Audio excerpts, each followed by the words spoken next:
જય શ્રી કૃષ્ણ મિત્રો.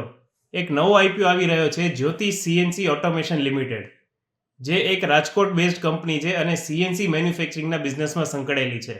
તે કંપની 9 જાન્યુઆરીથી લઈને 11 જાન્યુઆરી સુધીનો પોતાનો આઈપીઓ લાવી રહી છે અને ₹331 ભાવથી 45 શેરનો લોટ સાઇઝ આપવાની છે.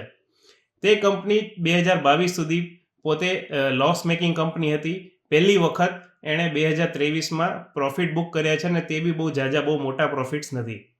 331ના ભાવથી જે ₹2ની ફેસ વેલ્યુમાં કંપની આવી રહી છે, જેનું વેલ્યુએશન બહુ મોંઘું દેખાઈ રહ્યું છે, પણ તે છતાંય ગ્રે માર્કેટ પ્રીમિયમમાં ₹3,500 થી ₹4,000 મળે તેવી શક્યતા બની રહી છે. અમારા હિસાબે આ કંપનીમાં લિસ્ટિંગ ગેઇન્સ માટે આઈપીઓ ડેફિનેટલી એપ્લાય કરી શકાય એમ છે. લોંગ ટર્મ હોલ્ડિંગ માટે આમાં ઇન્વેસ્ટમેન્ટ કરવું હિતવાર નથી. તેથી તમે આ આઈપીઓ ડેફિનેટલી એપ્લાય કરજો અને તે છતાં બી જો શંકાને સ્થાન હોય તો તમે કાલે જ પહેલા દિવસે યુપીઆઈ મેન્ડેટ મગાવી લ્યો અને પેમેન્ટ તમે 11 તારીખે બપોરે 3 વાગ્યા સુધી પેન્ડિંગ રાખો. 5 વાગ્યા પહેલાં તમે ગમે ત્યારે પેમેન્ટ કરીને આઈપીઓ એપ્લાય કરી શકશો. આવી જ તાજાતરીન આઈપીઓની જાણકારી મેળવવા માટે મારી યુટ્યુબ ચેનલ સુમિત મોટવાણી CFPને ડેફિનેટલી સબસ્ક્રાઈબ કરીને રાખજો.